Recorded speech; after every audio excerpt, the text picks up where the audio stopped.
তারা এমন মেয়ে তৈরি করেছে যার জন্য বাড়ির সকলের নাক কাটা যায়। বৌমা একটু চা করো তো।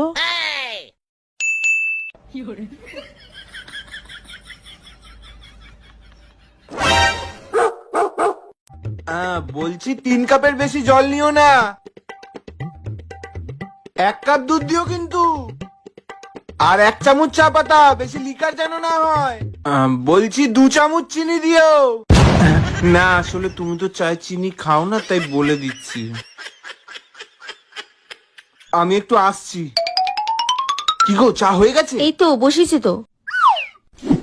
প্রেসার কুকারে? হ্যাঁ, আমি যেটা পেয়েছি সেটাতেই বসিয়েছি। এই গ্যাসটা জ্বালাবে না? তুমি আমাকে জ্বালাতে বলেছিলে নাকি? আরে গ্যাস জ্বালানোর কথাটাও আমাকে বলে দিতে হবে?